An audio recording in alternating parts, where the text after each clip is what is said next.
Brain के अंदर अपना मेडुला ऑब्लोंगेटा आता है। ब्रेन के अंदर कौन आता है? मेडुला ऑब्लोंगेटा आता है। मेडुला ऑब्लोंगेटा की बात करें तो ये रेस्पिरेटरी मेडुला ऑब्लोंगेटा जो है क्या है, अपना मेडुला ऑब्लोंगेटा जो होता है ये रेस्पिरेटरी रिदम सेंटर रिदम आता है। रेस्पिरेटरी डिसऑर्डर क्या आता है? रेस्पिरेटरी डिसऑर्डर आता है। नेक्स्ट टॉपिक रेस्पिरेटरी डिसऑर्डर आता है। इसमें पहला देखिए अस्थमा यानी हिंदी में दमा। अस्थमा यानी हिंदी में कैसा होता है? दमा होता है। तो ये सांस लेने में कठिनाई यानी डिफिकल्टी इन ब्रीथिंग यानी किसी की सांस लेने में कठिनाई होती है। व्हीजिंग साउंड यानी घरघराहट क्या हो जाती है? किसी की घरघराहट क्या हो जाती है? स्पाइडर जो होता है अपना मुक्त लंग्स यूज करता है। स्पाइडर जो होता है हेलो हेलो हेलो व्यूअर्स, क्या हाल चाल। जैसे आज देखते breathing and exchange of gas की बात करें तो आज अपना कौन सा लेक्चर है? फोर्थ लेक्चर है। फोर्थ लेक्चर में जैसे आज हम देखें कि आज हम क्या पढ़ने वाले आज मेजर टॉपिक 3 रहेंगे अपना रेस्पिरेटरी यानी जो अपना रेस्पिरेटरी का रेगुलेशन एंड डिसऑर्डर, फिर respiratory organ regulation disorder and organ respiratory, ये 3 मेजर टॉपिक ये आज हम पढ़ेंगे। अपना फोर्थ लेक्चर था तो आज एंडिंग है ये लेक्चर की, इसके बाद ये चैप्टर एंड। ठीक है, तो अब स्टार्ट करते पहला टॉपिक रेस्पिरेशन यानी regulation of respiration. Regulation of respiration की बात करें तो रेगुलेशन ऑफ रेस्पिरेशन स्टार्ट करते 1 मिनट रुक जाइए बस। हाँ, रेगुलेशन ऑफ रेस्पिरेशन स्टार्ट कर दी। जैसे रेगुलेशन ऑफ रेस्पिरेशन की बात करें कंट्रोल सेंटर इसमें जो ब्रेन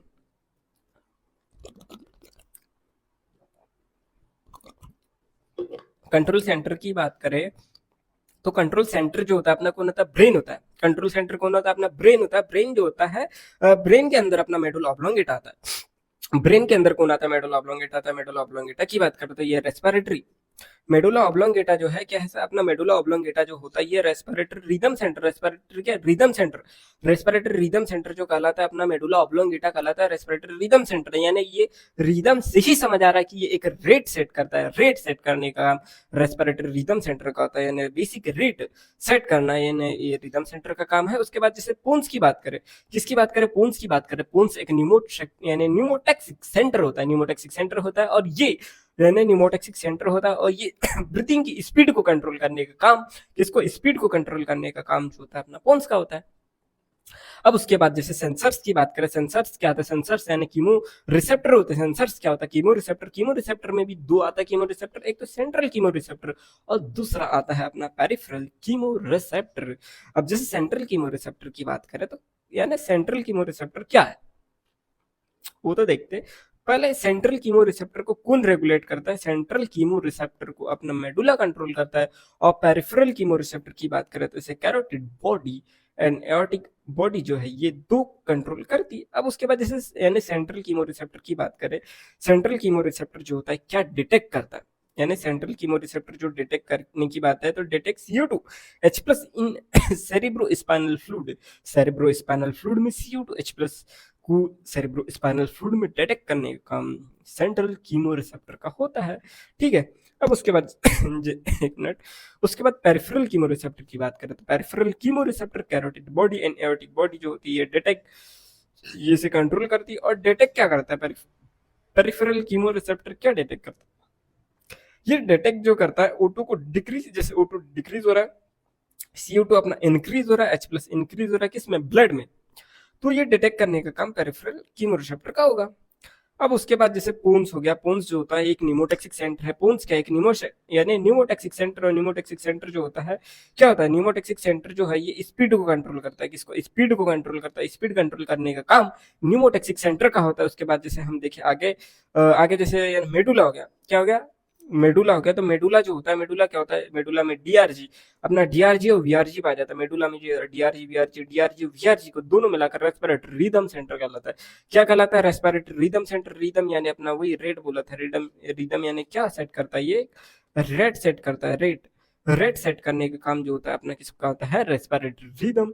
रेस्पिरेटरी रिदम सेंटर का होता है। रेस्पिरेटरी रिदम सेंटर जो होती है एक रेट सेट करती है। उसके बाद हम देखें कि जैसे यहाँ पर जो है यानी कीमो रिसेप्टर है, कीमो सेंसिटिव एरिया है यानी सेंट्रल कीमो रिसेप्टर। ठीक है, ये रिसेप्टर देख लिया। उसके बाद अपन वही मेडुला पे वापस आते हैं। मेडुला में DRG dorsal respiratory group of neurons होता है। डीआरजी यानी जो होता है ये किसको? सिग्नल भेजता है, ये भी देखे ये इम्पल्स। डीआरजी यानी full form dorsal respiratory group of neurons, ये जो होता है ये इम्पल्स भेजता है किसको, डायफ्राम। ये इम्पल्स एक आया, ये डायफ्राम, डायफ्राम को इम्पल्स भेजा, डायफ्राम को इम्पल्स भेजा, और ये एक इम्पल्स आ रहा है, ये एक इम्पल्स आ रहा है। तो ये जो है ईआईसीएम, ईआईसीएम को सिग्नल भेजता है, यानी अपना जो डायफ्राम हो ईआईसीएम, डायफ्राम हो ईआईसीएम, डायफ्राम हो ईआईसीएम, डायफ्राम हो ईआईसीएम को इम्पल्स भेजने का काम जो होता है डीआरजी का होता है। और ये डीआरजी जो होता है ये कॉन्ट्रैक्ट कराती है किसको, डायफ्राम और ईआईसीएम को कॉन्ट्रैक्ट कराने का काम जो होता है डीआरजी कॉन्ट्रैक्ट कराती है डायफ्राम और यानी एक्सटर्नल इंटरकोस्टल मसल को। किसको, एक्सटर्नल इंटरकोस्टल मसल को कॉन्ट्रैक्ट करने का काम इसका होता है। अब उसके बाद जैसे देखिए हम वीआरजी, तो वीआरजी यानी ventral respiratory group of neurons ये होता है। तो इसमें जो है ये डायफ्राम को भी ईआईसीएम को भी, एब्डोमिनल मसल और आईसीएम को भी इम्पल्स भेजता है। जैसे हम बात करें यानी डायफ्राम, डायफ्राम और आईसीएम की बात करें, डायफ्राम और आई यानी एक्सटर्नल इंटरकोस्टल मसल की बात करें, ये दो को सिग्नल भेजेगा।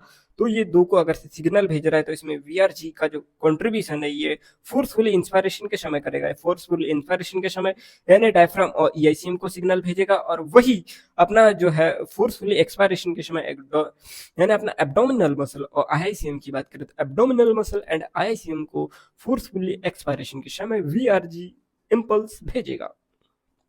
ठीक है।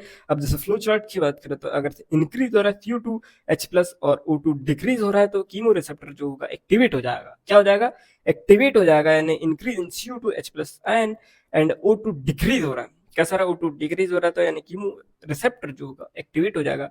कीमो रिसेप्टर क्या होगा, एक्टिवेट हो जाएगा, कीमो रिसेप्टर एक्टिवेट हो जाएगा। पूंस एंड मेडुला जो होता है सिग्नल भेजेंगे, पूंस एंड मेडुला सिग्नल भेजेंगे, पूंस और मेडुला जो सिग्नल भेजेंगे, ब्रीदिंग मसल जो होगी वर्क करेगी, फिर वेंटिलेशन इंक्रीज हो जाएगा। वेंटिलेशन इंक्रीज हुआ तो CO2 ज्यादा, यानी वेंटिलेशन क्या होता है, ब्रीदिंग, ब्रीदिंग को ही वेंटिलेशन यानी सांस लेना और सांस छोड़ना को हम वेंटिलेशन बोला जाता है। तो वेंटिलेशन अगर इंक्रीज हो रहा है, वेंटिलेशन इंक्रीज हो रहा है, CO2 निकलना जायज है, और O2 अंदर जितना ज्यादा CO2 निकलेगा O2 आते जाएगा। जैसे डीआरजी की बात करें तो डीआरजी जो है, डीआरजी नॉर्मल यानी इंस्पायरेशन की बात करें, नॉर्मल इंस्पायरेशन लेना है तो ये डीआरजी का काम है। बट डीआरजी के बाद जैसे वीआरजी की बात करें तो वीआरजी यानी फोर्सफुल इंस्पायरेशन, फोर्सफुली अगर से इंस्पायरेशन करना है या फोर्सफुली अपने को क्या करना है, एक्सपायरेशन करना है, तो इसमें वीआरजी का कंट्रीब्यूशन है। ठीक, वीआरजी का कंट्रीब्यूशन है। उसके बाद जैसे रेस्पिरेटरी डिसऑर्डर की बात करें, नेक्स्ट टॉपिक आता है रेस्पिरेटरी डिसऑर्डर। क्या आता है, रेस्पिरेटरी डिसऑर्डर आता है। नेक्स्ट टॉपिक रेस्पिरेटरी डिसऑर्डर आता है। इसमें जैसे पहला देखिए तो अस्थमा, अस्थमा यानी हिंदी में दमा, अस्थमा यानी हिंदी में कैसा होता है, दमा होता है। तो ये सांस लेने में कठिनाई यानी डिफिकल्टी इन ब्रीदिंग, यानी किसी की सांस लेने में कठिनाई होती है। व्हीजिंग साउंड यानी घरघराहट की आवाज आती है, किसी की घरघराहट की आवाज आती है। और इन्फ्लामेशन ऑफ ब्रोंकी यानी ब्रोंक्यूल्स, श्वसनिकाओं में किसी की सूद यानी इन्फ्लामेशन होती है। जैसे हम बात करें अस्थमा, अस्थमा की जैसे आपको वॉइस सुनाते कैसी आती है, व्हीजिंग साउंड कैसी होती है, व्हीजिंग साउंड सुनाते कैसी होती है, एक मिनट, व्हीजिंग साउंड देखो मैं सुनाता हूँ व्हीजिंग साउंड कैसी होती है, आएगी साउंड अभी, देखो ऐसी।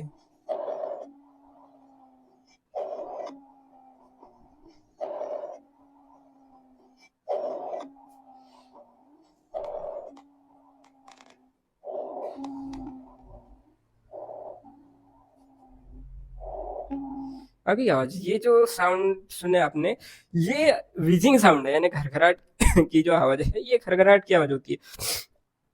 ये जो होती है इन्फ्लामेशन ब्रोंकियन ब्रोंकियल, सॉरी यार, ब्रोंकियन ब्रोंकियल्स में जो होती है अपने इन्फ्लामेशन हो जाता है। अब जैसे एम्फाइसीमा की बात करते हैं, एम्फाइसीमा उसके बाद नेक्स्ट डिसऑर्डर आ जाता है एम्फाइसीमा, एम्फाइसीमा यानी वात स्फीति। अब वात स्फीति की बात करें तो एम्फाइसीमा एक क्रोनिक डिसऑर्डर है, यानी क्रोनिक यानी चीरकालिक, चीरकालिक यानी लंबे समय तक चलने वाला जो होता है, लंबे, चीरकालिक यानी लॉन्ग टाइम तक, लॉन्ग टाइम तक जो चलने वाला जो रोग होता है ये एम्फाइसीमा होता है। एम्फाइसीमा होता है कैसा होता है, एम्फाइसीमा होता है यानी कैसा, चीरकालिक रोग होता है। चीरकालिक रोग होता है कुपी का भित्ति यानी क्षतिग्रस्त हो जाती है, यानी कुपी का भित्ति यानी जो एल्वेलाई वाला है, एल्वेलर जो वॉल है ना, ये डैमेज हो जाती है। और इसमें कैसा था, रेस्पिरेटरी सरफेस जो होता है डिक्रीज हो जाती है। सिगरेट, जो सिगरेट पीते हैं उससे जो होता है ये एम्फाइसीमा हो जाता है, यानी विनिमय सतह घट जाती है। धूम्रपान यानी सिगरेट इसका कारण है। अब उसके बाद जैसे ऑक्यूपेशनल रेस्पिरेटरी यानी डिसऑर्डर की बात करें, व्यावसायिक श्वसन रोग, व्यावसायिक से समझ आ रहा है कि कोई इंडस्ट्रियल है तो उसमें काम कर रहा है, उद्योगों में यानी एक ऐसा इंडस्ट्री यानी उद्योग में जो काम कर रहा है, विशेषकर जहाँ पत्थर की घिसाई पिसाई का यानी तोड़ने का कार्य होता है, वहाँ इतने सारे धूल के कण निकलते, शरीर की जो होती है सुरक्षा प्रणाली पूरी तरह से निष्प्रभावी नहीं कर पाती, यानी उनको निष्प्रभावी यानी दूर नहीं कर पाती, तो दीर्घकालीन जो प्रभाव होता है ये सूद यानी बीमारी कर देता है, उत्पन्न कर देता है, जिससे रेशा मेहता यानी फाइब्रोसिस रेशा मेहता यानी फाइब्रोसिस हो जाती है, यानी इन्फ्लेमेशन ब्लीडिंग टू क्या हो जाता है, फाइब्रोसिस हो जाता है। इस कारण से रेशा मेहता यानी फाइब्रोसिस हो जाता है। ऋषि ऊतकों की प्रचुरता क्या हो जाता है, अपना फाइब्रोसिस हो जाता है। क्या हो जाता है, फाइब्रोसिस हो जाता है यानी रेशा मेहता। उसके बाद यानी ऋषि ऊतकों की प्रचुरता होती है, जिसके फलस्वरूप जो होता है फेफड़ों में गंभीर नुकसान होता है। फेफड़ों को कैसा होता है, गंभीर नुकसान होता यानी नुकसान हो जाता है। इन उद्योगों के यानी जो वर्कर्स जो है उनको अपना मास्क का प्रयोग करना चाहिए। क्या करना चाहिए, मास्क लगाना चाहिए। यही एक यानी जुगाड़ है कि ये बीमारी से बचा जा सकता है। ऐसा कोई इसका ट्रीटमेंट नहीं, मास्क पहनो बस। अब उसके बाद जैसे ब्रोंकाइटिस की बात करें तो ब्रोंकाइटिस यानी श्वसनी सूद क्या होता है, ब्रोंकाइटिस यानी श्वसनी सूद की बात करें तो क्या होता है ये, जैसे श्वसनी की सूद है यानी लक्षण की बात करें तो श्वसनी में सूजन आ जाती है, यानी जो अपनी ब्रोंकियल ट्यूब है, ब्रोंकियल ट्यूब की बात करें तो उसमें सूजन आ जाती है, और जलन जलन होता है, उसमें लगातार खांसी होती है। अब उसके बाद जैसे राइनाइटिस की बात करें तो जुकाम है, ये श्वसन मार्ग में सूजन हो जाती है, तो यानी राइनाइटिस का इलाज। अब जैसे एस्फिक्सिया अपन जो होता है, सफोकेशन जो बोलते हैं उसे यानी वर्ड है एस्फिक्सिया, यानी O2 की कमी या CO2 की अधिकता जो होती है, सफोकेशन जो होता है उसे एस्फिक्सिया कहते हैं। ये नॉर्मल पॉइंट है, ऐसा कोई टर्मिनोलॉजी है, बस ऐसी बता दी। अब उसके बाद जैसे रेस्पिरेटरी ऑर्गन, थर्ड अपना क्या आता है, थर्ड पॉइंट आता है रेस्पिरेटरी ऑर्गन। रेस्पिरेटरी ऑर्गन की बात करें, रेस्पिरेटरी ऑर्गन यानी mechanism of breathing. Respiratory organ क्या, रेस्पिरेटरी ऑर्गन ऑफ, उसमें जैसे ब्रीथिंग की मैकेनिज्म की बात करें, रेस्पिरेटरी ऑर्गन यानी किस आधार पर यानी बनते कि इसमें लंग्स होना चाहिए, इसमें डिफ्यूजन के थ्रू होना चाहिए, वो मैकेनिज्म ऑफ ब्रीथिंग यानी very among different among group of, एक मिनट, यानी very among different group of animal depending mainly on किस पर डिपेंड करता है, लेवल ऑफ ऑर्गेनाइजेशन, यानी लेवल ऑफ ऑर्गेनाइजेशन उसमें जैसे सेलुलर हो गया, सेलुलर जिसमें टिश्यू के टिश्यू के बाद ऑर्गन, ऑर्गन के बाद ऑर्गन सिस्टम, यानी जिसमें जो ऑर्गन यानी जो लेवल ऑफ ऑर्गेनाइजेशन पाया जाएगा उसके आधार पर भी अपना डिसाइड होता है क्या, रेस्पिरेटरी ऑर्गन। उसके बाद हैबिटेट, हैबिटेट यानी लैंड पे रहता है या वाटर पे रहता है, इसके हिसाब से भी अपना रेस्पिरेटरी ऑर्गन जो है वो डिसाइड होता है, लेवल ऑफ ऑर्गेनाइजेशन और हैबिटेट। अब उसके बाद जैसे ऑर्गेनिज्म की बात करेंगे, और यहाँ जैसे यहाँ ऑर्गेनिज्म की बात करेंगे और यहाँ जो बात करेंगे ये ऑर्गन फॉर रेस्पिरेशन, जो रेस्पिरेशन का ऑर्गन है वो इधर देखेंगे। जैसे हम देखते हैं पहले ऑर्गेनिज्म, ऑर्गेनिज्म की बात करें तो ऑर्गेनिज्म क्या होता है, जैसे unicellular, unicellular organism like amoeba.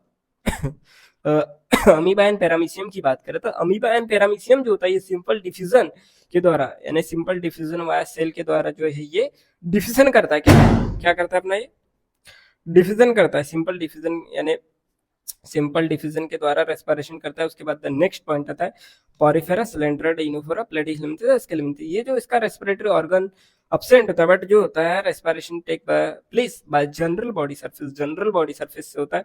अब उसके बाद एनेलिडा आता है, एनेलिडा यानी अर्थवर्म, एनेलिडा यानी अर्थवर्म, अर्थवर्म जो होता है मोस्ट क्यूटिकल, अर्थवर्म जो होता है मोस्ट क्यूटिकल द्वारा रेस्पिरेशन करता है। उसके बाद जैसे ऑर्गेनिज्म में इंसेक्ट की बात करें तो इंसेक्ट जो होता है जैसे कॉकरोच हो गया, सिल्कवर्म हो गया, एक्वाटिक, ये पहले इनकी देखते, जैसे इंसेक्ट हो गया कॉकरोच, सिल्कवर्म, ये ट्रिकिया जो है ट्रिकिया द्वारा रेस्पिरेशन करते हैं। और एक्वाटिक ऑर्थोपोड, जो एक्वाटिक ऑर्थोपोड की बात करें तो ये गिल्स यूज करते, क्या यूज करते, एक गिल्स यूज करते। उसके बाद जैसे देखिए स्पाइडर, स्पाइडर जो होता है अपना बुक लंग्स यूज करता है, स्पाइडर जो होता है बुक लंग्स यूज करता है। स्पाइडर क्या होता है, स्पाइडर बुक लंग्स यूज करता है, स्पाइडर जो होता है बुक लंग्स यूज करता है। उसके बाद मोलस्क, मोलस्क जो होता है, मोलस्क क्या होता है अपना जो गिल्स यूज करता है, मोलस्क जो होता है गिल्स यूज करता है।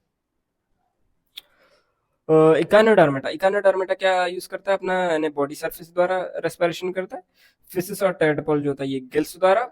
उसके बाद फ्रॉग जो है लंग्स, स्किन, बकोफेरेंजियल कैविटी, और रेप्टाइल, बर्ड्स, मैमल्स जो होता है ये लंग्स द्वारा रेस्पिरेशन करते हैं। तो ये है रेस्पिरेटरी ऑर्गन, और यानी ऑर्गेनिज्म में कौन सा पाया जाता है। अब उसके बाद डबल से देख लेते इसको, रिपीट कर लेते तो मजा आ जाएगा। ओके, एक मिनट।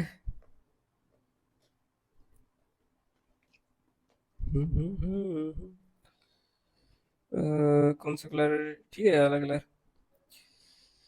ये ठीक है।